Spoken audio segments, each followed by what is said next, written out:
ಹಾಸ್ಯ, ಸ್ವಲ್ಪ ಮೌಲ್ಯ, ಸ್ವಲ್ಪ ಎಲ್ಲನೂ ಸೇರಿಸಿ ಒಂದು ಒಳ್ಳೆ ಊಟನ ಬಡಿಸಿದ್ರಲ್ವ ಸುಧಾ ಬರ್ಗೂರವರು. ಆದರೆ ಅವರು ಅಷ್ಟು ವಿಷಯಗಳನ್ನು ಹೇಳೋದ್ರಲ್ಲಿ ನಾನು ಫಸ್ಟ್ ಬಂದಾಗ 4 ಗಂಟೆಗೇ ಬಂದರು.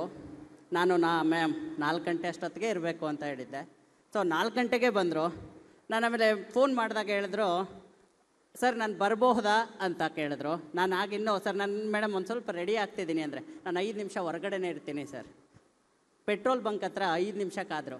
ನಾನು ಸಾರಿ ಕೇಳ್ತೀನಿ ಮೇಡಮ್, ವೆರಿ ಸಾರಿ. ಸೊ ಆ ಸಾರಿ ಜೊತೆಗೆ ಒಂದನ್ನು ಹೇಳ್ಕೊಟ್ರು, ಬೇರೆ ಇನ್ನೊಬ್ಬರಿಗೂ ಕೂಡ ಎಷ್ಟು ರೀತಿಯಲ್ಲಿ ಓಕೆ ಅವ್ರು ನಾವು ಗೆಸ್ಟು ಹೌದು, ಆದರೆ ಅವ್ರದ್ದು ಸಮಯ ಇದೆ, ಅವ್ರದ್ದು ಒಂದು ಪ್ರೈವೇಟ್ ಟೈಮ್ ಇರುತ್ತೆ ಅಂತ ಅನ್ನೋದನ್ನು ತಿಳ್ಕೊಂಡು ಅವ್ರು ಹೇಳಿದ್ರಲ್ಲ, ಅದರಲ್ಲೇ ಗೊತ್ತಾಯಿತು. ಆಮೇಲೆ ನಾವು ಕೇಳಿದ್ವಿ, ಎನಿವೆ ನಿಮಗೆಲ್ಲ ಒಂದು ವಿಷಯ ನಾನು ಈ ವೇದಿಕೆಯಲ್ಲೂ ಹೇಳ್ಬಾರ್ದು ಅಂದ್ಕೊಂಡಿದ್ದೆ, ಬಟ್ ಮೇಡಮ್ ಪರ್ಮಿಷನ್ ಹೇಳ್ತೀನಿ. ಮೇಡಮ್ ಅವ್ರ ಹಸ್ಬೆಂಡು ಜಯಪ್ರಕಾಶ್ ಅಂತ, ಅವರು ಡಿಸೆಂಬರ್ 30th ಅಂದರೆ 11 ದಿನ ಹಿಂದೆ ಎಕ್ಸ್ಪೈರ್ ಆದರು, ದೈವಾಧೀನರಾದರು. ಆ ದೈವಾಧೀನರಾದಾಗ ನನಗೆ ಒಂದು ಡೌಟ್ ಆಗಿದ್ದು, ಮ್ಯಾಮ್ ನಾವು ಏನು ಮಾಡೋದು, ನಾವು ಇನ್ವಿಟೇಷನಲ್ಲಿ ನಿಮ್ಮ ಹೆಸರು ಹಾಕ್ಸಿದ್ದೀವಿ ಅಂತ ಅಂದೋತ್ತಿಗೆ, ಸರ್ ನನಗೆ ಕಮಿಟ್ಮೆಂಟ್ ಆಗಲಿ ಡಿಸಿಪ್ಲಿನ್ ಆಗಲಿ ಹೇಳ್ಕೊಟ್ಟಿದ್ದೆ ನಮ್ಮ ಹಸ್ಬೆಂಡು ಸರ್.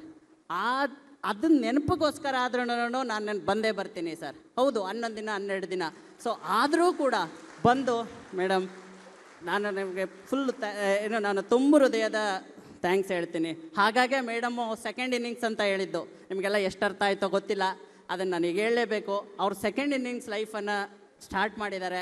ಅದ್ರ ಜೊತೆಗೆ ನಮ್ಮಂತ ಈಗ ನೋಡಿ ಒಂದಷ್ಟು ಗ್ಯಾದರಿಂಗ್ ಇದ್ದಾಗ ಅಲ್ಲಿ ಒಂದಷ್ಟು ಪ್ರೋತ್ಸಾಹಕವಾಗಿ ಒಂದಷ್ಟು ಇನ್ಸ್ಪಿರೇಷನ್ ವರ್ಡ್ಸು, ಒಂದಷ್ಟು ಹಾಸ್ಯದ ಜೊತೆಗೆ ಮೌಲ್ಯನೂ ಕೂಡ ಹೇಳಿ ನಮಗೆಲ್ಲನೂ ಏನು ಹೇಳ್ತಾರೆ ಒಳ್ಳೆ ಊಟನ ಬಡಿಸಿದ್ದಾರೆ ಅಂತ ಅನ್ಕೋತೀನಿ. Thank you ma'am, thank you very much, thank you.